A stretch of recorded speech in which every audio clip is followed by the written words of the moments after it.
साथियों, महापुरुषों के विचार ज्यादा लोगों तक पहुंचने के लिए सोशल मीडिया जैसे फेसबुक, व्हाट्सएप पर शेयर कीजिए। साथियों, ब्राह्मण धर्म उर्फ हिंदू धर्म के अनुसार 4 वर्ण हैं। ब्राह्मण, क्षत्रिय, वैश्य और शूद्र। इन 4 वर्ण के बाहर के लोगों को अछूत कहा गया है। मैंने कुछ ओबीसी लोगों को पूछा, तुम्हारा वर्ण कौन सा है? तो वे बताते हैं, मैं क्षत्रिय हूँ, वैश्य हूँ। लेकिन परशुराम नामक ब्राह्मण ने 21 बार क्षत्रिय नष्ट किए हैं। आज ब्राह्मण छोड़कर सब शूद्र हैं, यानी कि अभी 2 ही वर्ण हैं, ब्राह्मण और शूद्र। इसका मतलब सभी ओबीसी शूद्र हैं। उनको खुद को क्षत्रिय, वैश्य कहना गलत है। अगर उनको वह शूद्र हैं इस बात पर यकीन नहीं है तो इसका प्रूफ उनके पास ही है, उनके अपने घर में ही है। वो क्या है? ओबीसी लोग। ब्राह्मण से जो कुंडली निकलते हैं वो गौर से पढ़े, उसमें स्पष्ट लिखा होता है शूद्र वर्ण, राक्षस गण। उदाहरण के लिए कुछ ओबीसी की कुंडली देखिए, लेकिन हम पढ़ते नहीं हैं। ओबीसी शूद्र को अपना खुद का इतिहास मालूम नहीं है। आज हम इसी विषय की चर्चा करेंगे। शूद्र पहले कौन थे? इस किताब के लेखक हैं डॉक्टर BR अम्बेडकर। सभी बुद्धिमान और वैचारिक साथियों का great Indian leaders unread book YouTube channel में स्वागत है। साथियों, सबसे पहले मैं सभी महापुरुषों को नमन करता हूँ। साथियों, आज के समय में हमारे लोग महापुरुषों की किताबें पढ़ते नहीं हैं। इसी वजह से उन्हें सही गलत, दोस्त और दुश्मन की पहचान नहीं होती। लेकिन हमारे लोगों को सही इतिहास मालूम होना चाहिए। यही सोचकर मैंने यह प्रयास किया और मैं सफल भी हुआ। साथियों, अब आपको किताब पढ़ना नहीं है, महापुरुषों की किताब में क्या लिखा है सिर्फ सुनना है और देखना है। आप सब मेरे इस कार्य में सहयोग करेंगे, ऐसी मैं आशा करता हूँ।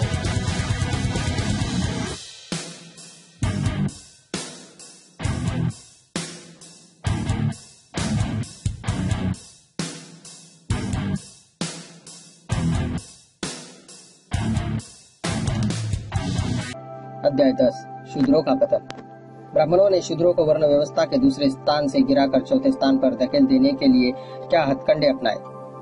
अब तक यह सिद्ध हुआ कि शूद्र मूलतः द्वितीय वर्ण क्षत्रिय वर्ग के एक अंग थे और उनके साथ ब्राह्मणों का द्वेष इतना बढ़ चुका था कि ब्राह्मणों ने शूद्रों को उनके दूसरे वर्ण से अपदस्थ पर चौथे वर्ण में पहुंचा दिया।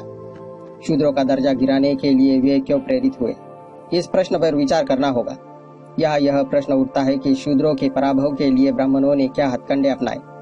उन्होंने शूद्रों को समाज की दृष्टि में हेय बनाने और अपने अपमान का बदला चुकाने की क्या तरकीब खोजी।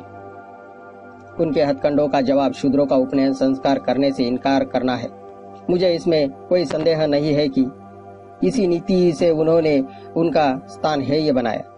कदाचित यह जान लेना भी प्रासंगिक होगा कि उपनयन क्या है तथा भारतीय आर्यों के समाज में इसका क्या महत्व था। इसकी जानकारी के निमित्त उपनयन संस्कार विधि का वर्णन किया जाना उचित रहेगा। प्रारंभ में उपनयन संस्कार एक साधारण सा संस्कार होता था। बालक समिधा एक प्रकार का ऋण लेकर आचार्य के पास जाता था और विद्याध्ययन हेतु ब्रह्मचारी बनने की याचना करता था तथा अध्ययन के लिए उसके पास रहने का अनुरोध करता था। समय के साथ साथ इसका विस्तार होता गया। अश्वलायन गृह सूक्त में उपनयन के वर्णन से इसके विस्तार का पता चलता है। बालक का सिर मुंडित हो, वह नवीन वस्त्र पहने हो। यदि ब्राह्मण हो तो मृगु चर्म धारण किए हो, क्षत्रिय हो तो सरु धर्म पहने हो और यदि वैश्य हो तो बकरे का चर्म धारण किए हो। यदि वस्त्र पहने हो तो वह रंगीन हो। ब्राह्मण के लिए केसरिया, क्षत्रिय के लिए लाल, वैश्य के लिए पीला। वह मेखला पहने और छड़ी लिए हो। बालक गुरु का हाथ पकड़े और गुरु घी का हवन करे और अग्नि के उत्तर में पूर्व मुख हो आसीन हो। बालक गुरु के सामने पश्चिम की और मुंह करके बैठे। गुरु अपनी तथा बालक की अंजलि में जल भरकर ऋग्वेद के मंत्र अध्याय 5:82-1 का पाठ करे और अपने हाथ का जल बालक की अंजलि के पानी में डाल दे। फिर सावित्री की आज्ञा से अश्विनी कुमारों को बाह से और पुषण को हाथों से मंत्र पढ़कर बालक के हाथ पकड़े। सावित्री ने तेरा हाथ पकड़ा, मंत्र पढ़कर दोबारा बालक के हाथ पकड़े। अग्नि तेरा गुरु है कहकर तीसरी बार बालक का हाथ पकड़े। गुरु के इंगित करने पर बालक सूर्य की ओर देखे। गुरु तब देवी सावित्री यह ब्रह्मचारी है, इसकी रक्षा करो, मंत्र का पाठ करे। तदुपरांत गुरु कहे, तू किसका ब्रह्मचारी है? तू प्राण का ब्रह्मचारी है। मैं तुझे प्रजापति को देता हूँ। फिर ऋग्वेद के अध्याय 3, 8, 4 मंत्र का पाठ करते हुए बालक को दाहिनी ओर घुमाकर उसका हृदय छुए। तब ब्रह्मचारी चुपचाप अग्नि में लकड़ी रख दे। श्रुति के अनुसार प्रजापति का कार्य चुप रह कर करना चाहिए। कुछ लोग अग्नि का मंत्र पढ़ते हैं।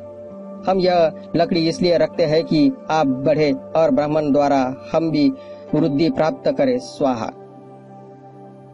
लकड़ी रखकर अग्नि को छूकर बालक 3 बार कहे, मैं तेज से अभिषिक्त होता हूँ। अग्नि मुझे बुद्धि, वंश और बल दे। सूर्य मुझे बुद्धि, वंश और बल दे। हे अग्नि, आप तेज है, मैं तेजस्वी हूँ। आप बल है, मैं बलशाली हूँ। आप जलाने की शक्ति रखती है, मैं भी भस्म करने की शक्ति से संपन्न हूँ। इसके उपरांत शिष्य गुरु का चरण स्पर्श करे और कहे, मुझे सावित्री पढ़ाए पढ़ाए पढ़ाए। गुरु बालक को धीरे धीरे गायत्री मंत्र पढ़ाए और कहे, मैं तेरा मन कर्तव्य में लगाता हूँ। तुम्हारा मस्तिष्क मेरे मस्तिष्क के समान हो। तुम एकाग्र चित्त होकर मेरी आज्ञा का पालन करो। बृहस्पति तुम्हें मेरी सेवा में लगाए। इसके बाद बालक की कटी में मेखला बांधे और दंड छड़ी पकड़ाए। तदुपरांत ब्रह्मचारी के कार्य समझाए। ब्रह्मचारी हो, पानी पियो, सेवा करो, दिन में शयन न करो, गुरु पर विश्वास रखकर वेदाध्ययन करो। प्रातः और साय भिक्षाटन करना, यज्ञ के लिए लकड़ियां चुनना, भिक्षाटन में प्राप्त सामग्री गुरु को देना और दिन में विश्राम न करना। उपनयन संस्कार का समापन गुरु द्वारा बालक को मंत्र पढ़ाने के साथ होता है। यहाँ यह कहना कठिन है कि उपनयन से पूर्व गायत्री मंत्र पढ़ाया जाना आवश्यक क्यों है। उपनयन संस्कार के उपरोक्त वर्णन से 2 बातें स्पष्ट होती है। 1, उपनयन का अभिप्राय एक व्यक्ति को आचार्य के पास वेदाध्ययन के निमित्त भेजना था और वेद पाठ गायत्री से शुरू होता था। नंबर 2, दूसरे यह कि उपनयन संस्कार के लिए कुछ वस्तुएं बहुत जरूरी होती थी, जो इस तरह है। नंबर 1, 2 वस्त्र जिनमें एक शरीर के नीचे के भाग के लिए जिसे वास कहा जाता था और दूसरा शरीर के ऊपरी भाग का वस्त्र जो उत्तरीय कहलाता था। नंबर 2, दंड छड़ी और नंबर 3, मेखला या कमर में बांधने के लिए मुंज की रस्सी। यदि इस वर्णन का आज के उपनयन संस्कार से तुलना करें तो आश्चर्य होगा कि प्राचीन काल के उपनयन संस्कार में यज्ञोपवीत जनेऊ का कोई उल्लेख नहीं है। आधुनिक उपनयन का मुख्य ध्येय यज्ञोपवीत धारण करना मात्र ही रह गया है और इस यज्ञोपवीत याज्ञवल्क्य इसे ब्रह्म सूत्र कहता है कि भूमिका इतनी प्रबल हो चुकी है कि इससे बनाने तथा प्रयोग के लिए विस्तृत नियमावली तक तैयार कर ली गई है।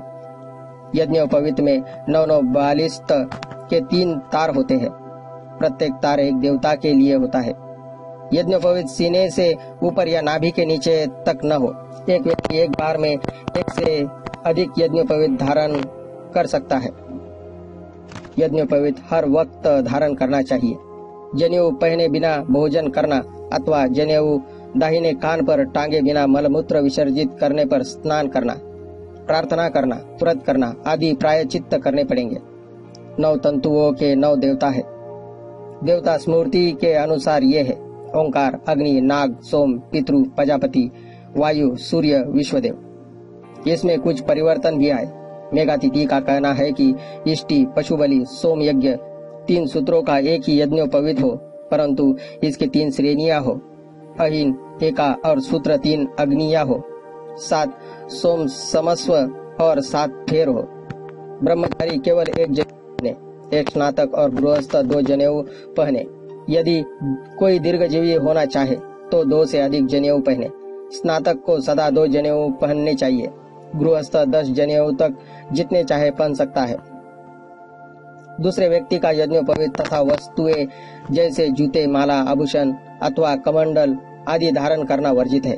यज्ञोपवीत 3 प्रकार से: नंबर 1 विनीत, 2 प्रसन्वित तथा नंबर 3 उपवीत धारण करने का प्रावधान। जब इसे गले में हृदय स्थल से 2 अंगुल नीचे और नाभि से 2 अंगुल ऊपर पहनते हैं तो यह विनीत कहलाता है। उपवीत बाएं कंधे से दाईं ओर तो दाएं कंधे से बाईं ओर धारण करने से प्रसन्वित कहा जाता है। यज्ञोपवीत का प्रारंभ कैसे हुआ, इसके विषय में तिलक महोदय का मत है। वैदिक ग्रंथों में प्रजापति को ओरियन अर्थात मृगशिरा कहा जाता है, अन्यथा इसे यज्ञ भी कहा जाता है। अंतः कटी प्रदेश में धारण किया जाने वाला पट प्रजापति के नाम पर स्वाभाविक रूप से यज्ञोपवीत कहलाता है। अब यह ब्राह्मणों का जनेऊ कहलाने लगा है। यह प्रश्न उठता है कि जनेऊ ओरियन से कमरबंद पटुका का स्वरूप है। मुझे यह निम्नलिखित आधार पर सत्य प्रतीत होता है। स्थानीय शोधकर्ताओं के अनुसार यज्ञोपवीत यज्ञ प्लस उपवीत शब्द की संधि है, परंतु इस विषय में मतभेद है। संयुक्त शब्द का अर्थ यज्ञ का उपवीत है अथवा यज्ञ के लिए उपवीत। होत्रियों ने एक स्मृति के अनुसार परमात्मा को यज्ञ कहा है। इनका यह उपवीत है, अंतः यज्ञोपवीत कहा गया है। जनेऊ धारण करते समय यज्ञोपवीत परम पवित्र प्रजयतेय संहजंग पुरुष ताम्र मंत्र पढ़ा जाता है। यह मंत्र किसी संहिता में उपलब्ध नहीं है। बोधायन ने इसे ब्रह्मोपनिषद में लिखा है। यह मंत्र हाओमा एष्ट के समान है, जिसका अर्थ है यज्ञोपवीत उच्च और पवित्र है। यह ब्रह्मा के साथ ही उत्पन्न हुआ है। पुरस्तात् शब्द अवस्था में पौर्वानिश शब्द का समानार्थी है तथा डॉक्टर हॉक द्वारा उठाए गए प्रश्न का यह निश्चय कर समाधान हो जाता है कि सहज प्रजापति के अंग से उत्पन्न हुआ है।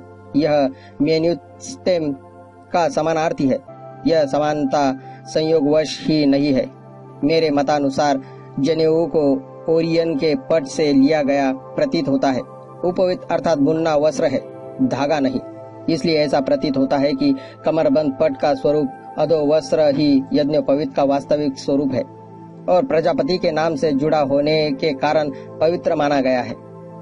तिलक महोदय का मत निस्संदेह रोचक है, किंतु इससे कुछ कठिनाइयां हल नहीं हो पाती। साथ ही इससे उत्तरीय और वास से यज्ञोपवीत का संबंध भी स्पष्ट नहीं हो पाता। क्या यज्ञोपवीत उपरोक्त दो वस्त्रों के अतिरिक्त था? यदि ऐसा है तो उपनयन संस्कार के प्राचीन वर्णन में इसका उल्लेख क्यों नहीं किया गया? यदि जनेऊ की उपरोक्त वस्त्रों का विकल्प है, तब उपनयन में वस्त्र धारण करने का उल्लेख क्यों है? अब मैं एक दूसरा सिद्धांत प्रस्तुत करता हूँ। यज्ञोपवीत संस्कार गोत्राधिकार के लिए किया जाता है। इसका उद्देश्य एक व्यक्ति को एक विशेष गोत्र से जोड़ना होता था। उपनयन से इसका संबंध नहीं है। उपनयन तो वेदाध्ययन के निमित्त किया जाता था। अधिकांश लोग यह नहीं जानते थे कि प्राचीन आर्य विधान के अनुसार पुत्र को जन्म से ही पिता का गोत्र देने के लिए पिता को एक विशेष संस्कार करना पड़ता था और तभी पुत्र अपने पिता के गोत्र का अधिकारी बनता था। इस संबंध में आर्यों के समाज में दो नियम प्रचलित थे। एक अशुचिता का नियम था और दूसरा गोद लेने का।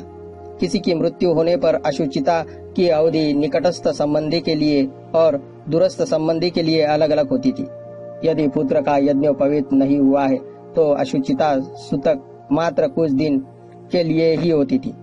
जहाँ तक गोद लेने का प्रश्न है, कोई ऐसा व्यक्ति गोद नहीं लिया जा सकता था जिसका यज्ञोपवीत हो चुका हो। इन दोनों नियमों से क्या तात्पर्य है? अशुचिता की अवधि पुत्र के लिए अल्प इसलिए होती थी कि यज्ञोपवीत न होने के कारण वह औपचारिक रूप से अपने पिता का गोत्र धारण नहीं कर सका था। गोद लेने का अर्थ गोद लेने वाले पिता के गोत्र से संबंधित होता था। यज्ञोपवीत होने पर पुत्र पिता के गोत्र का हो जाता था। उक्त दोनों नियमों से स्पष्ट हो जाता है कि यज्ञोपवीत का संबंध गोत्र से था, न कि उपनयन से। इस बात की पुष्टि जैन साहित्य से भी होती है। आचार्य रविसेन द्वारा रचित पद्म पुराण के चतुर्थ पर्व के श्लोक 87 में यह उल्लेख है। हे भगवान, आपने हमें क्षत्रिय, वैश्य और शूद्र की उत्पत्ति बता दी। अब हम उन लोगों की उत्पत्ति जानना चाहते हैं जो यज्ञोपवीत धारण करते हैं। जो यज्ञोपवीत धारण करते हैं, यह वाक्य महत्वपूर्ण है। निस्संदेह यह अभिव्यक्त ब्राह्मण के लिए है। इससे यह स्पष्ट हो जाता है कि एक समय था जब केवल ब्राह्मण ही यज्ञोपवीत धारण किया करते थे, अन्य जातियां या वर्ण नहीं, क्योंकि गोत्र ब्राह्मणों में ही होते थे। इससे यह तथ्य प्रकट हुआ कि यज्ञोपवीत संस्कार पुत्र को पिता के गोत्र में लाने या पिता के गोत्र से संबंध स्थापित करने के लिए किया जाता था। इसका यज्ञोपवीत उपनयन संस्कार से कोई संबंध नहीं था। उपनयन तो वेदाध्ययन के निमित्त होता था। यदि यह सत्य मान लिया जाए तो यज्ञोपवीत और उपनयन संस्कार अलग अलग थे, जो कालांतर में एक हो गए। यह एकीकरण स्वाभाविक भी है। यदि पुत्र बिना यज्ञोपवीत विद्याध्ययन हेतु जाता था तब आचार्य द्वारा उसको अपने गोत्र में शामिल करने का भय रहता था। इस भय के निराकरण के लिए ही लोग अपने पुत्रों को यज्ञोपवीत संस्कार के उपरांत ही वेदाध्ययन के लिए भेजते थे। संभवतः यही कारण था कि कालांतर में ये दोनों यज्ञोपवीत और उपनयन संस्कार एक साथ होने लगे। कुछ भी हो, उपनयन का संबंध वेदाध्ययन से है। नंबर 3, मुझे अपने सिद्धांत का आधार ठोस लगता है, फिर भी लोगों को संदेह तो होगा ही। उक्त मत के संबंध में निम्नलिखित शंकाएं उठना स्वाभाविक प्रतीत होता है। नंबर 1, क्या उपनयन न होना शूद्रत्व की पहचान है? नंबर 2, क्या शूद्र कभी उपनयन के अधिकारी थे? नंबर 3, उपनयन से वंचित रहना शूद्रों के पतन का कारण कैसे है? नंबर 4, शूद्रों का उपनयन बंद करने का ब्राह्मणों को क्या अधिकार था? इन संभावित शंकाओं का समाधान प्रस्तुत करना मेरा दायित्व है। 4, पहली शंका के समाधान के लिए सर्वप्रथम यह जान लेना आवश्यक है कि भारत के न्यायालयों ने शूद्रों की पहचान के लिए क्या मानदंड निर्धारित किए हैं। इस संदर्भ में पहला उदाहरण प्रिवी काउंसिल द्वारा सन 1937 ई में मुकदमे 7 MIA 18 में दिया गया निर्णय है। इसमें यह मामला उठाया गया था कि क्या उस समय भारत में क्षत्रिय थे। एक पक्ष का तर्क था कि क्षत्रिय थे, दूसरे पक्ष का तर्क था क्षत्रिय नहीं थे। क्षत्रियों का अस्तित्व न मानने वाले पक्ष का तर्क ब्राह्मणों द्वारा प्रचारित इस सिद्धांत पर आधारित था कि ब्राह्मण परशुराम ने क्षत्रियों का संहार कर दिया था तथा जो बच गए थे उनका मूलोच्छेदन मगध के शूद्र राजा महापद्म नंद ने कर दिया था। अंततः क्षत्रियों का संपूर्ण विनाश हो गया, केवल ब्राह्मण और शूद्र बचे हैं। प्रिवी काउंसिल ने इसे ब्राह्मणों की पिल कल्पना कहकर रद्द कर दिया और क्षत्रियों का अस्तित्व स्वीकार कर लिया। यद्यपि प्रिवी काउंसिल ने कोई ऐसा मानदंड स्थापित नहीं किया जिसके आधार पर क्षत्रियों और शूद्रों का अलग अलग अस्तित्व स्थापित हो सके, फिर भी यह निर्णय किया कि प्रत्येक मामले को उसके तथ्यों के आधार पर तय किया जाए। दूसरा मामला ILR 10 कलकत्ता 688 को लेकर था कि बिहार के कायस्थ क्षत्रिय है अथवा शूद्र। बिहार के कायस्थों ने प्रार्थना की थी कि उनकी स्थिति बंगाल, उत्तर प्रदेश तथा बनारस के कायस्थों की स्थिति से भिन्न है, अंततः ये क्षत्रिय है। उच्च न्यायालय ने श्रेष्ठता के दावे को खारिज करते हुए उन्हें शूद्र ही माना। इलाहाबाद उच्च न्यायालय ने मुकदमा नंबर ILR 12 इलाहाबाद 328 में उपरोक्त निर्णय को अविश्वसनीय माना। न्यायाधीश महमूद ने अपने फैसले के पृष्ठ 334 पर कहा,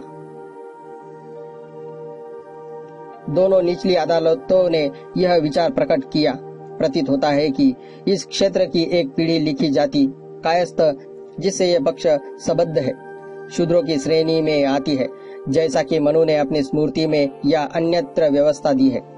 मैंने इस मत की मान्यता पर उठाए गए विचारणीय संदेहों पर गौर किया। यह प्रश्न इसी कारण विचारणीय नहीं है कि यह एक जातीय मुद्दा है, बल्कि यह समाज के एक महत्वपूर्ण वर्ग पर हिंदू विधान लागू करने का प्रश्न है। मैं नहीं समझता कि इस मामले पर प्रिवी काउंसिल के न्यायाधीशों का श्री नारायण मित्र बनाम श्री मुक्ति किरण संदूरी दास या महाशिवा शशिनाथ घोष बनाम श्रीमती कृष्णा संदूरी दास के संबंध में दिया गया निर्णय लागू करने को कहो। दोनों ही मामले बंगाल की निचली अदालत में दायर किए गए थे कि लोअर बंगाल के कायस्थों को ऊपरी भारत जैसे उत्तर पश्चिम प्रांत और अवध की 12 कायस्थों की जातियों से भिन्न माना जाए। न ही मैं यह समझता हूँ कि विद्वान मुख्य न्यायाधीश और मेरे मित्र टायरेल का चौधरी हजारी लाल बनाम विष्णु दयाल सन 1886 की पहली अपील संख्या 113 जिस पर 15 जून 1887 को फैसला दिया गया के मामले में दिए गए कथित फैसले को स्वीकार करूं, जो स्वयं इस मामले में मान लिया गया निर्णय था। मैं इसे खारिज करता हूं। तीसरा मुकदमा 20 कलकत्ता WN 901 वर्ष 1916 इस विवाद को लेकर था कि बंगाल के कायस्थ शूद्र है अथवा क्षत्रिय। उच्च न्यायालय ने उन्हें शूद्र करार दिया। इस निर्णय के विरुद्ध प्रिवी काउंसिल ने बंगाल के कायस्थों का मामला ज्यों का त्यों ही छोड़ दिया। वर्ष 1916 से 1926 की अवधि में कलकत्ता उच्च न्यायालय ने अपने 2 निर्णयों में बंगाल के कायस्थों को शूद्रों की तांती और डोम जातियों से वैवाहिक संबंध स्थापित करने के आधार पर शूद्र घोषित कर दिया। उक्त न्यायिक निर्णयों से कायस्थों की स्थिति में अधोपतन आया। वर्ष 1926 में ILRR 6 पटना 506 में न्यायाधीश ज्वाला प्रसाद ने प्रत्येक स्मृति और पुराण का गहन अध्ययन किया, जिसमें कायस्थों का वर्णन था, और अपने 47 पृष्ठ के निर्णय में कलकत्ता उच्च न्यायालय के निर्णय से भिन्न मत प्रकट करते हुए बिहार के कायस्थों को क्षत्रिय घोषित किया। मद्रास उच्च न्यायालय में वर्ष 1924 में 48 मद्रास एक विरोधीवादी तंजौर राज्य के रिसीवर ने दायर किया था, जिसमें मद्रास में 1918 में यह विवाद उठा था कि क्या मराठा कायस्थ है अथवा शूद्र। मराठा साम्राज्य के संस्थापक शिवाजी के भाई वेंकोजी, जो मराठा थे, जिसका नाम एकोजी था, द्वारा दायर किया गया था। तंजौर राज्य के महाराज तथा उनके सभी दूरपास के उत्तराधिकारी बचाव पक्ष में थे। मद्रास उच्च न्यायालय ने 229 पृष्ठ के निर्णय में मराठों को शूद्र माना, क्षत्रिय नहीं, जैसा कि बचाव पक्ष का कहना था। मराठों से संबंधित 1928 का ILR 52 बम्बई 497 एक और विवाद था। न्यायालय ने एक निर्णय दिया, बम्बई प्रेसिडेंसी में मराठाओं के 3 वर्ग है, 1 5 परिवार, 2 96 परिवार तथा 3 अन्य 1 प्रथम दोनों परिवार वैधानिक रूप से क्षत्रिय है। मराठा से संबंध अंतिम मुकदमा ILR 1927 52 मद्रास 492 में अदालत ने कहा, बम्बई प्रेसिडेंसी में मराठों की 3 श्रेणियां हैं, 1 5 घर, 2 96 घर तथा 3 अन्य पहली 2 श्रेणियां क्षत्रियों की है। अंतिम मुकदमे में यह विवाद था कि क्या मैदुरे ये यादव क्षत्रिय है अथवा शूद्र है। यादवों ने क्षत्रिय होने का दावा किया था। मद्रास उच्च न्यायालय ने उसे अस्वीकार कर उन्हें शूद्र करार दिया। यह न्यायालय प्रक्रिया संदिग्ध है, क्योंकि इसमें नगण्य परिणाम उद्घाटित हुए हैं कि क्षत्रिय कौन है और शूद्र कौन है। बिहार के अपर प्रोविंस, जो अब उत्तर प्रदेश में है, और बनारस के कायस्थ क्षत्रिय है और बंगाल के शूद्र है। मद्रास उच्च न्यायालय ने सभी मराठों को शूद्र माना, जबकि बम्बई उच्च न्यायालय ने मराठाओं के 5 परिवार को 96 परिवारों को क्षत्रिय करार दिया तथा अन्य को शूद्र। यादव समाज को कृष्ण का वंशज होने के कारण क्षत्रिय माना जाता था, किंतु उच्च न्यायालय ने उन्हें शूद्र माना है। हमारा मुख्य ध्येय यह देखना है कि उपरोक्त मुकदमों का निर्णय देते समय न्यायालय ने किन प्रमाणों और मापदंडों को दृष्टिगत रखा। ये निम्नलिखित है। नंबर 1, मुकदमा संख्या ILR 10 कलकत्ता 688 में ये मापदंड अपनाए गए। क, दास शब्द का उपनाम के रूप में प्रयोग करना। ख, यज्ञोपवीत जनेऊ धारण करना। ग, यज्ञ हवन करने का अधिकार सामर्थ्य। घ, असुचिता की अवधि। ड, अवैध पुत्र के उत्तराधिकारी होने या न होने की अर्हता। नंबर 2, मुकदमा संख्या ILR पटना 606 के अनुसार जन ख्याति को प्रमुख आधार माना गया। यदि ख्याति के आधार पर कोई समुदाय क्षत्रिय है तो उसे क्षत्रिय माना जाता था। नंबर 3, मुकदमा संख्या 48 मद्रास 1 में विभिन्न मापदंडों का ध्यान रखा गया, जिसमें प्रथम जातिगत चेतना, द्वितीय उपनयन संस्कार जनेऊ धारण करने से मिला था। तीसरा मानदंड यह था कि सभी गैर ब्राह्मण जातीय शूद्र है, जबकि वे स्वयं को क्षत्रिय या वैश्य सिद्ध न करें। 4, मुकदमा संख्या ILR बम्बई 497 में 1 जातिगत चेतना, 2 रीति रिवाज तथा 3 अन्य जातियों द्वारा उक्त भावना को स्वीकार करना मानदंड अपनाए गए। विषय से भिन्न कोई भी विद्वान विभिन्न न्यायालयों द्वारा अपनाए गए मानदंडों को उचित नहीं मान सकता। अशुचिता की अवधि अप्रासंगिक है। यज्ञ की पात्रता प्रासंगिक होते हुए भी मान्य नहीं है। जातिगत चेतना को भी संपुष्ट मानदंड नहीं माना जा सकता, जैसे उपनयन संस्कार के मानदंड भिन्न है। इसे न्यायालयों के समुचित तरीके से प्रस्तुत नहीं किया है, किंतु इसमें कोई संदेह नहीं कि उपनयन संस्कार को ठीक से समझा जाए और समुचित ढंग से उपभोग में लाया जाए तो यह युक्ति संगत है। एक जाति अपरिहार्य परिस्थितियों में दीर्घ काल तक अपने धार्मिक अनुष्ठानों को संपन्न न करा पाने पर अपनी स्थिति से च्युत हो जाती है। न्यायालयों ने उपनयन के संबंध में प्रचलित प्रथाओं और अधिकार में भेद न कर युक्ति मुक्त वर्णन नहीं किया है, फिर भी उपनयन का प्रमाण ठीक हो सकता है। प्रायः अदालतें यह मानकर चली है कि प्राचीन समय में जो सत्य था वह आज भी सत्य है। अतएव इसमें उत्पन्न गोरख धंधों से एक ही जाति कहीं क्षत्रिय और कहीं शूद्र मानी गई है। प्रमाण यह नहीं कि अमुक जाति यज्ञोपवीत धारण करती है अथवा नहीं। प्रश्न यह है कि उसे इसका अधिकार है या नहीं। अंततः यह निर्भीक रूप से कहा जा सकता है कि उपनयन धारण करने का अधिकार वास्तविक है और उससे यह स्पष्ट होता है कि अमुक व्यक्ति शूद्र है अथवा क्षत्रिय। 5. दूसरी आपत्ति पूर्णतः निराधार है। प्राय प्रत्येक समाज प्रारंभ में एक होता है और कालांतर में अनेक भागों में विभाजित हो जाता है। अंततः यह मान लेना कि आर्यों ने प्रारंभ से ही जातिगत आधार पर शूद्रों और स्त्रियों को उपनयन से वंचित कर दिया था, अनुचित मान्यता है। यह तर्क संगत हो सकता है, किंतु इस संबंध में परिस्थिति जन्म तथा स्पष्ट प्रमाण सुलभ है कि शूद्र और स्त्रियां भी यज्ञोपवीत धारण करने के अधिकारी थे। प्राचीन समाज में उपनयन सभी के लिए अनिवार्य था। इसके लिए निम्नलिखित बातों को ध्यान रखा जाए। गूंगे, बहरे और बर्ज मूर्ख तथा नपुंसक भी जनेऊ धारण करने के अधिकारी थे। इनके लिए अलग प्रक्रिया थी। गूंगे, बहरे और मूर्ख के लिए उपनयन संस्कार ग्रहण करने हेतु एक विशेष क्रिया विधि थी। यह अन्य से भिन्न थी। सब मंत्र आचार्य द्वारा धीरे से पढ़े जाते थे। अंतर केवल समिधा, यज्ञ, वस्त्र, मृगछाल देने, मेखला बांधने तथा छड़ी धारण करने में था। लड़का अपना नाम उच्चारित नहीं करता था।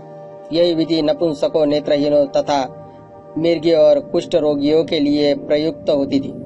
क्षत्रियों, वैश्यों तथा रथकारों, अम्बष्टों आदि संकर जातियों के उपनयन के नियमों से स्पष्ट है कि 6 अनुलोम जातियों को भी उपनयन का अधिकार था। पतित सावित्री को उपनयन का अधिकार था। उपनयन की उपयुक्त आयु ब्राह्मण पुत्र के लिए 8वां वर्ष, क्षत्रिय पुत्र के लिए 11वां वर्ष और वैश्य पुत्र के लिए 12 वर्ष थी। फिर भी यह संस्कार विशेष परिस्थितियों में क्रमशः 16वें, 21वें तथा 24वें वर्ष में हो सकता था। इस आयु तक उपनयन न होने पर व्यक्ति को गायत्री मंत्र के उच्चारण का कुपात्र माना जाता था। इसे पतित सावित्रिक या सावित्री पतित कहा जाता था। नियमों की कठोरता के कारण निर्धारित आयु निकल जाने पर न तो कोई इसका उपनयन कर सकता था और न उन्हें वेद पढ़ा सकता था और न यज्ञ करा सकता था। यहाँ तक कि उनके साथ सामाजिक व्यवहार तथा वैवाहिक संबंध आदि भी स्थापित नहीं कर सकता था। इतने पर भी नियत प्रायश्चित्त करने पर उपनयन हो सकता था। ब्रह्मज्ञ जिसके पितामह और पिता का उपनयन न हुआ हो भी प्रायश्चित्त करने पर उपनयन करा सकता था। नियमानुसार यदि किसी का पिता तथा पितामह का उपनयन न हुआ हो तो उन तीनों पीढ़ियों को ब्रह्म हत्यारे कहते थे। उनके घर कोई भोज ग्रहण नहीं करता था। फिर उनके चाहने पर तथा विधि पूर्वक प्रायश्चित्त करने पर उनका उपनयन हो जाता था। इसी प्रकार यदि किसी व्यक्ति के वंश में पितामह के समय से उपनयन नहीं हुआ हो तो वह 12 वर्ष तक ब्रह्मचारी जीवन व्यतीत कर उपनयन करा सकता था। यद्यपि वह वेदाध्ययन से वंचित रह जाता था, किंतु उसका पुत्र पतित सावित्रिक भी शांति उपनयन संस्कार कराकर आर्य जैसा बन सकता था। व्रात्यों का भी उपनयन होता था। व्रात्य आर्य थे या अनार्य यह कहना अत्यंत कठिन है। वे पतित जीवन व्यतीत करते थे। वे न तो ब्रह्मचर्य का पालन करते थे और न कृषि करते थे। उनका कोई अपना व्यापार भी नहीं था। फिर भी इस पर कोई विवाद नहीं है कि वे आर्य और अनार्य दोनों ही थे। यह भी सत्य है कि ब्राह्मण उन्हें आर्यों में सम्मिलित करना चाहते थे। व्रात्यस्तोम करने पर उनका उपनयन हो सकता था। व्रात्यस्तोम 4 प्रकार का होता था। 1 सभी व्रात्यों के लिए, 2 अभिषक्तों के लिए जिन्होंने घृणित पाप किए हैं और ब्राह्म्य जीवन यापन करने के लिए दंडित किए गए, 3 व्रात्य जीवन व्यतीत करने वाले कम आयु वाले के लिए तथा नंबर 4 व्रात्य जीवन यापन करने वाले वृद्धों के लिए चारों व्रात्य स्तोमों में 14 स्तोम सबको करना पड़ता था, जिससे उन्हें उच्च स्थिति प्राप्त होती थी। व्रात्य स्तोम यज्ञ के उपरांत उनका व्रात्य जीवन समाप्त हुआ समझा जाता था और आर्यों से उनके सामाजिक संबंध स्थापित हो सकते थे। उपनयन से उन्हें वेदाध्ययन का अधिकार भी मिल जाता था। व्रात्यत्व शुद्धि संग्रह के नियम प्रायश्चित्त के बाद 12 पीढ़ी के उपरांत भी उसे शुद्धिकरण का प्रावधान है। बोधायन 2:10 ने तो एक वृक्ष विशेष अस्वस्था पेड़ के उपनयन तक की बात कही है। इससे उपनयन के प्रचलन की व्यापकता का पता चलता है। इस परिप्रेक्ष्य में विश्वास कर लेना कठिन है कि क्या आर्यों ने प्रारंभ से ही शूद्रों और स्त्रियों को उपनयन से वंचित कर रखा था। इस संदर्भ में भारतीय ईरानियों का उदाहरण देना युक्ति संगत होगा, जिसके साथ भारतीय आर्यों से सांस्कृतिक और धार्मिक आचार पर निकटस्थ संबंध थे। ईरानिया में सभी वर्ग के स्त्री पुरुष यज्ञोपवीत धारण करते थे। फिर आलोचक जवाब दे कि भारतीय आर्यों में इस भेद का कारण क्या है। हमें परिस्थिति व अन्य साक्ष्यों पर निर्भर करने की आवश्यकता नहीं है, क्योंकि प्रत्यक्ष प्रमाण मौजूद है कि आर्यों में भी स्त्रियों और शूद्रों को उपनयन का अधिकार था। हिंदू धर्मशास्त्र के अनुसार स्त्रियों का उपनयन होता था। वे न केवल वेद पाठ करती थी, अपितु वेदाध्ययन हेतु पाठशालाएं भी चलाती थी। यही कारण है कि स्त्री पूर्व मीमांसा पर भाष्य लिखे गए हैं। जहाँ तक शूद्रों का प्रश्न है, इस पर भी अनुकूल प्रमाण है। राजा सुदास का राज्याभिषेक ऋषि वशिष्ठ ने किया था।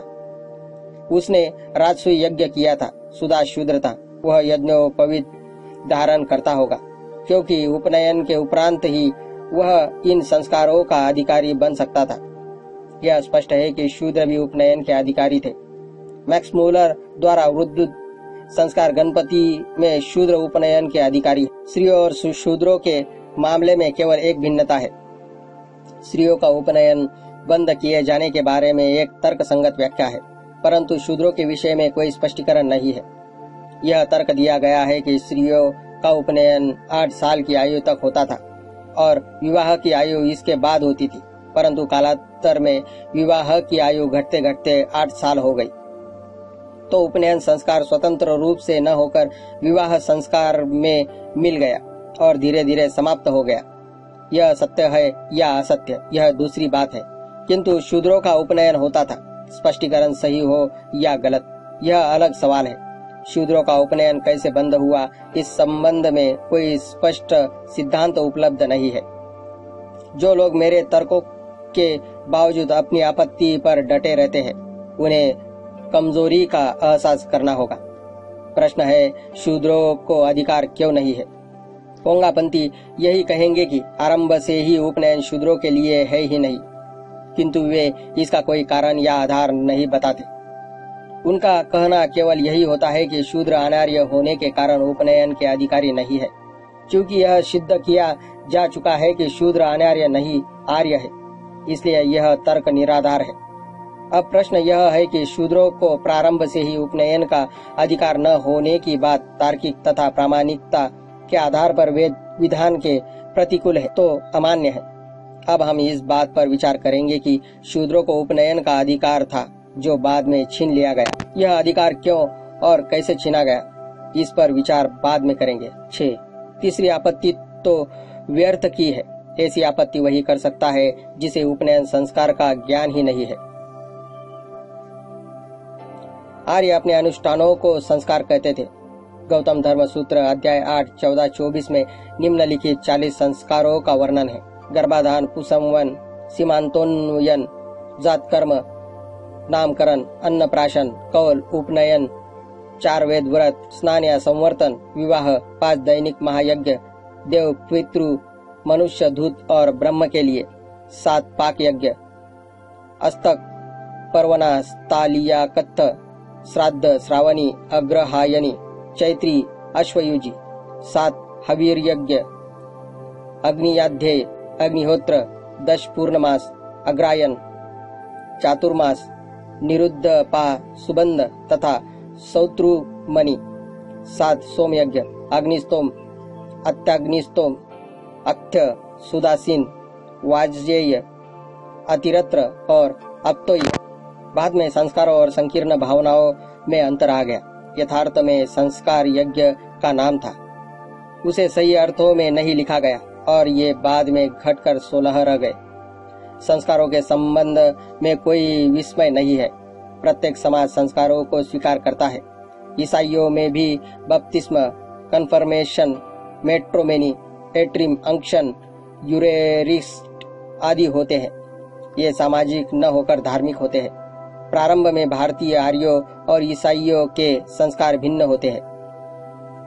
ईसाई मान्यताओं के अनुसार उनके संस्कार विशुद्ध धार्मिक होते थे, जो ईश्वर की कृपा कांक्षा के अनुष्ठान है।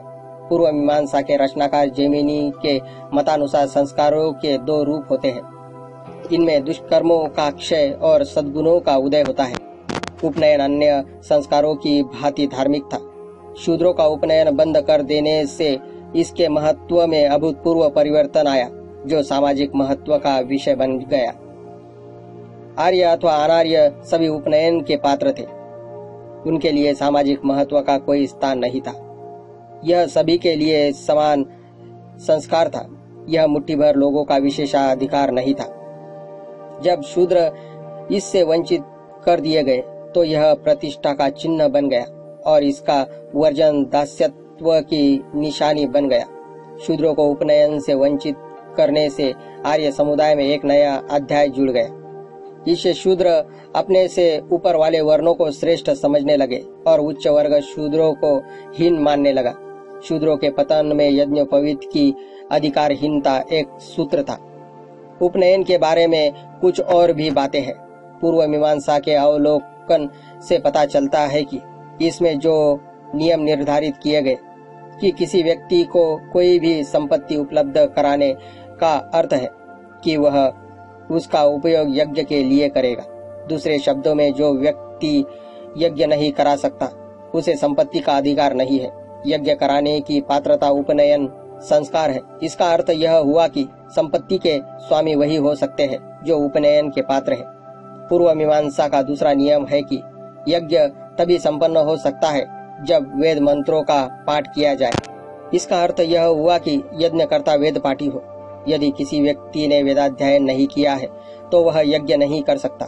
वेदों का अध्ययन मात्र वही कर सकते हैं जिनका उपनयन संस्कार हुआ हो। दूसरे शब्दों में, ज्ञान और अध्ययन की पात्रता वेदों का अध्ययन उपनयन के माध्यम से ही संभव है। यदि उपनयन न हो तो ज्ञान का मार्ग अवरुद्ध है। उपनयन मात्र एक संस्कार ही नहीं है, यह संपत्ति और ज्ञानार्जन दोनों का महत्वपूर्ण अधिकार है।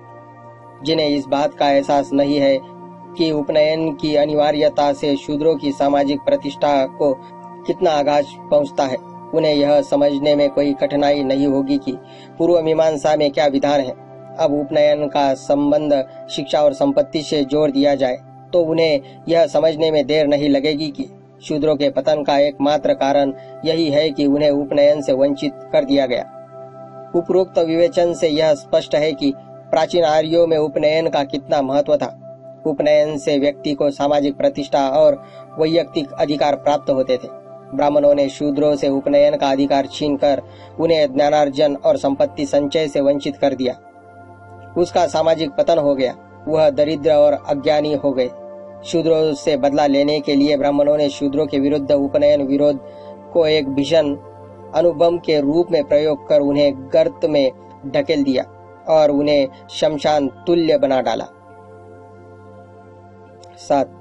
यह निर्विवाद है कि ब्राह्मण निस्संदेह दूसरों को उपनयन से वंचित करने की शक्ति रखते हैं। यद्यपि इस संबंध में कोई लिखित आदेश नहीं है, तथापि 2 तथ्य ध्यान में रखने से शंका का समाधान हो जाए। जो आर्य समुदाय के हथकंडे से परिचित नहीं है, उनके मन मानस में 2 बातें सदा घर किए बैठी रहेगी। नंबर 1, उपनयन केवल ब्राह्मण ही करा सकता है, तथा 2, अनाधिकृत उपनयन कराने वाला दंड का भागी होगा। शायद बहुत प्राचीन काल में पिता ही पुत्र को गायत्री पाठ कराता था और वेदाध्ययन गायत्री से प्रारंभ होता था। वेदाध्ययन उपनयन के पश्चात होने लगा, परंतु यह निश्चित है कि बहुत पहले से ही उपनयन गुरु करता था।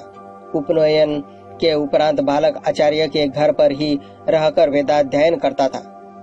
आचार्य कौन हो सकता है और उसकी योग्यता क्या हो, यह प्रश्न पुरातन काल से ही विवाद का विषय रहा है। आचार्य वेदविद हो। एक ब्राह्मण ग्रंथ में कहा गया है, जिस आचार्य को शिक्षा से वंचित कर दिया गया है वह नरक में जाता है, जो अशिक्षित है नरगामी है। आचार्य वही हो सकता है जो वेद पारंगत हो। आपस्तंभ धर्मसूत्र 1:1:1-12-13 के अनुसार उपनयन वह आचार्य कराए जो विद्वान हो, उसकी योग्यताएं है, जो वंश परंपरा से विद्वान हो, जो शांत मस्तिष्क हो। ऐसे आचार्य से वेद पाठ ब्रह्मचर्य पर्यंत अथवा तब तक कराना चाहिए जब तक ही वह धर्मच्युत न हो जाए। आचार्य की पहली योग्यता है वह ब्राह्मण होना चाहिए। ब्राह्मण आचार्य न मिलने पर क्षत्रिय या वैश्य गुरु धारण करना चाहिए। यह अपवाद तब प्रचलित था जब वेदाध्ययन और अध्यापक के अधिकार नियत नहीं किए गए थे, परंतु यह भेद तब किया गया और यह भेद बहुत पहले कर दिया गया था जबकि वशिष्ठ और विश्वामित्र के बीच कश्मकश चल रही थी। तब आचार्य पद ब्राह्मण के लिए आरक्षित कर दिया गया। वही उपनयन भी करा सकता था। यह व्यवस्था पक्की हो गई थी कि केवल ब्राह्मण ही उपनयन कराएगा, कोई अन्य उपनयन कराएगा तो वैध नहीं होगा। ब्राह्मणों को यह भी आदेश था कि वह समाज विरोधी अर्थात ब्राह्मण द्वारा अस्वीकृत धार्मिक कृत्य संपन्न न कराए। ऐसा करने वाला ब्राह्मण दंड का भागी होता था। इस संबंध में प्राचीन संहिताओं में अनेक प्रकार के दंडों का प्रावधान मिलता है। पुराणों में ऐसी अनेक व्यवस्थाएं हैं। मैं केवल मनु और पराशर की कृतियों के प्रसंग प्रस्तुत कर रहा हूँ। मनुस्मृति अध्याय 3:150 में बताया गया है कि किस श्रेणी का ब्राह्मण यज्ञ हवन कराने का पात्र नहीं है। नीचे सूची में उनके नाम दिए गए हैं। मनुस्मृति अध्याय 3:156 ब्राह्मण जो हवन का कव्य नहीं ले सकते, मैं उन्हें बताता हूँ, जो शुल्क लेकर पढ़ाए और जो शुल्क देकर पढ़े, जो शूद्र विद्यार्थी को पढ़ाए और जिसका गुरु शूद्र हो, जो कटुभाषी हो, जो उल्टा या विधवा का पुत्र हो। पराशर ने कहा है, वह ब्राह्मण जो दक्षिणा शुल्क के लिए शूद्र का यज्ञ कराता है शूद्र हो जाता है और यज्ञ करने वाला शूद्र ब्राह्मणत्व को प्राप्त कर लेता है। माधव के अनुसार यज्ञ का पुण्य शूद्र को मिलता है और ब्राह्मण पाप का भागी बनता है। जो लोग यह प्रश्न कहते हैं कि ब्राह्मणों को क्या अधिकार था कि वे शूद्रों को उपनयन से वंचित कर दे, उन्हें ये दो तथ्य समझने चाहिए। नंबर 1, उपनयन केवल ब्राह्मण ही करा सकता था, तथा 2, अनधिकृत ब्राह्मणों द्वारा अमान्य उपनयन कराने वाला ब्राह्मण दंड का भागी होता था। उपरोक्त 2 कारणों से ब्राह्मणों को निस्संदेह यह अधिकार मिल गया कि वे जिसका चाहे उपनयन करे, जिनका न चाहे न करे। यह तथ्य है कि ये दोनों ही अधिकार ब्राह्मण की मुट्ठी में थे। ऐसा साफ नहीं लिखा गया है, परंतु इसका प्रच्छन्न आशय यही था। ब्राह्मण को अपनी इस ताकत का पता था, इसमें संदेह नहीं। उपलब्ध प्रमाणों के अनुसार 16 उदाहरण सुलभ है जिनमें ब्राह्मणों ने विभिन्न जातियों को उपनयन से वंचित करने की चेतावनी दी। उनमें 9 मामलों में कायस्थों को, 4 में पांचालों को और 1 में पालशे को चेतावनी दी गई। इतना ही नहीं, सन 556 से 1904 ईस्वी तक उन्होंने मराठा राजाओं को भी चुनौती दी। यह महत्वपूर्ण बात है कि उन्होंने 2 मराठा राजाओं को चेतावनी दी। ये घटनाएं 556 और 1904 ईस्वी में हुई। यह ठीक है कि ये उदाहरण यद्यपि अति प्राचीन नहीं है, फिर भी उन्हें उदाहरण के रूप में याद किया जाएगा, जिनमें ब्राह्मणों ने उपनयन न कराने के अपने विशेषाधिकार का प्रयोग किया। यह अधिकार अति प्राचीन काल से मिला होगा। इसके प्रमाण है, पुरातन काल में सत्यकाम जाबाली ने कहा था कि मनुष्य का वर्ण उसके गुणों, मानसिक एवं चारित्रिक व्यवहार से जाना जाता है, उसके जन्म से नहीं। जाबाली के संदर्भ में जहाँ यह सत्य है, वही यह भी सत्य है कि ब्राह्मणों को उपनयन कराने तथा कराने का अधिकार बहुत पहले ही मिल चुका था। ऐसे उदाहरणों की गणना का कोई महत्व नहीं है जब तक कि हमें उनमें उपनयन न कराने के प्रमाण न मिल जाए। ऐसा करने के लिए हमें प्रत्येक का विवरण जानना होगा। दुर्भाग्य से उपरोक्त उदाहरणों के संबंध में पूर्ण विवरण नहीं मिले, केवल कुछ निर्णय ही सुलभ है, अंततः वे हमारे काम के नहीं है। केवल ब्राह्मण बनाम शिवाजी का विस्तृत एवं पूर्ण विवरण उपलब्ध है। यह विशेष महत्वपूर्ण वाला मामला है, अंततः इसका सविस्तर विवेचन करेंगे। इसके तथ्य रोचक और शिक्षाप्रद है और विचाराधीन विषय पर भी यथेच्छ प्रकाश डालते हैं।